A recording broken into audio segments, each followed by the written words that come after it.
안녕하세요. 경기도에 사는 HS 형제입니다. 저는 2012년 10월경 퇴근길에 회사 주차장에서 김경환 목사님의 유튜브 영상을 시청한 후에 죄를 회개하고 영접기도하여 구원을 받았습니다. 그 당시 저의 직업은 특허사무소에서 일본어 번역과 상표 등록을 대리하는 실무자였습니다. 특히 상표 업무에 치중하여 일을 하고 있었습니다. 상표 업무 중에는 등록된 상표가 정상적으로 사용되고 있는지를 확인하는 심판 절차가 있습니다. 이를 진행하기 위해서는 주로 온라인을 통해 증거 자료를 수집하게 됩니다. 일을 하던 어느 날 특정 상표에 대한 사용 조사를 하려고 유튜브를 검색하던 중에 회복교회 김관원 전도사라는 사람의 설교를 듣게 되었습니다. 기존 교회 및 목사님들에 대해 신랄히 비판하는 애절한 설교를 들으며 2-3개월을 보냈습니다. 구원에 대한 내용에서 믿음만으로 구원을 받는다고 하면서 행위가 포함되는 이중적인 내용을 설교하는 것과 베리칩에 대한 내용을 들으며 틀렸다는 것을 직감했습니다. 그러나 무엇이 어떻게 틀린 것인지 느낌으로만 알 뿐 정확한 지식으로 반박할 수 없다는 것을 깨달은 시기에 김경환 목사님의 설교를 접하게 되었습니다. 김경환 목사님의 어떤 설교인지는 제목이 잘 기억나지 않지만 대략적으로 하나님의 경륜과 믿음만으로 구원받는 것과 회개와 죄사함에 대한 내용과 성경책 득과 관련된 영상 여러 개를 시청했던 기억이 납니다. 하나님의 경륜에 대한 설교를 들으며 모순되었다고 생각되던 구절들의 앞뒤가 맞기 시작하였고, 그렇기 때문에 믿음만으로 구원을 받는 것이 당연하다는 것을 의심 없이 믿을 수 있게 되었습니다. 이렇게 성경 말씀이 모순이었다는 것을 알게 되었을 때, 그러면 나는 구원을 받은 것이 맞는가에 대한 질문이 떠올랐습니다. 어려서는 유치원 대신 성교원에 다녔고 중학교 2학년 때에는 세례를 받으면서 아멘을 여러 번 한 것 같은데 무엇에 대해서 아멘을 했는지 그 내용은 기억이 나지 않았고, 성인이 되어서는 목사님들이 예수 믿으면 구원받는다고 해서 믿는다고 했으나 정말 구원을 받은 건지 확신할 수는 없는 여러 가지 의구심을 갖고 있었던 상황이었습니다.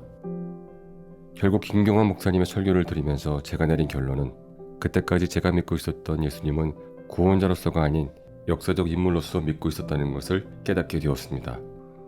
이렇게 결론을 내린 이유는 첫째로 제가 35세가 되기까지 나 스스로 구원에 대하여 궁금해하지 않았고, 둘째로 35세가 되기까지 누구도 저에게 구원을 받기 위한 정확한 복음을 전달해준 사람이 아무도 없었기 때문에 저는 구원을 받지 못한 것이 분명하였습니다.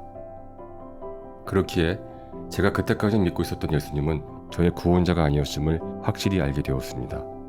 그래서 저는 정확하게 구원을 받기 위하여 퇴근하려고 출발한 차를 세우고 주차장에서 김경환 목사님의 유튜브 영상을 켜고 로마서 10장 9절 10절 내가 내 입으로 주 예수를 시인하고 또 하나님께서 그를 죽은 자들로부터 살리신 것을 내 마음에 믿으면 구원을 받으리라. 이는 사람이 마음으로 믿어 의에 이르고 입으로 고백하여 구원에 이르기 때문이라. 이 말씀으로 예수님을 영접기도하여 구원받았습니다. 구원받은 후에 저는 기존교회에 대한 원망과 우려가 생겼습니다. 왜 기존교회에서는 나에게 정확하게 구원의 복음을 전해주지 않았는가? 거기에 있는 사람들도 결국 나와 같은 사람들이라면 지옥에 가게 되지 않겠는가? 그래서 부족하지만 주변인들 한두 명씩에게 복음을 전하기 시작했는데 처음에는 말이 잘 나오지 않아 공부를 조금씩 하기 시작하였습니다. 아내는 결혼하던 해에 복음을 전하여 영접기도를 하고 구원을 받았고, 7세가 된 아들은 6세의 복음을 전하여 영접기도를 하였으나 때마다 확인시키고 알려주고 있습니다. 성경에 대해서는 구원받기 전까지는 성경책의 지퍼를 평일에 스스로 열어본 적이 없었는데, 구원을 받고 난 후에는 킹제임스 성경을 즉시 구입하고 기존 성경과 비교하며 공부하기 시작하였습니다. 나름대로 16년 이상을 지식재산 관련 법률을 다루다 보니 문장이나 단어의 차이에 예민하기도 하였고, 무엇이 다른지 상당히 궁금하기도 해서 비교해가면서 공부도 조금씩 하였습니다. 계속해서 보다 보니 많은 부분에서 기존 성경의 잘못을 알게 되었습니다. 결국 성경은 하나님의 말씀으로서 인간에게 주어진 법과도 같으므로 기본적으로 문자 그대로 해석해야 한다는 것을 알게 되었습니다.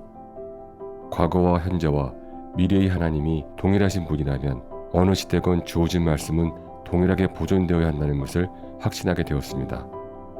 사도행전 8장 37절 빌립이 말하기를 만일 당신이 마음을 다하여 믿으면 합당하니라 고하니 그가 대답하여 말하기를 나는 예수 그리스도가 하나님의 아들이신 것을 믿나이다 라고 하더라. 요한복음 3장 36절 아들을 믿는 자는 영생을 가졌고 그 아들을 믿지 않는 자는 생명을 보지 못하고 오히려 하나님의 진노가 그 사람 위에 머물러 있느니라 고 하더라. 이 두 구절은 킹제임스 성경이 유일하게 보존된 성경이라는 것을 저에게 확신시켜주는 말씀이었습니다. 이 미천한 자를 마지막 시대에 바르게 보존된 킹제임스 성경을 통해 믿음을 굳건하게 해주신 김용환 목사님과 여러 형제 자매님들을 만나게 해주신 하나님께 감사드립니다. 새벽 시간에 8년 전에 구원받았던 당시의 기억을 떠올리며 간증을 하려고 하니 다시 처음 구원받았을 때의 마음이 떠올라 더욱 감사합니다.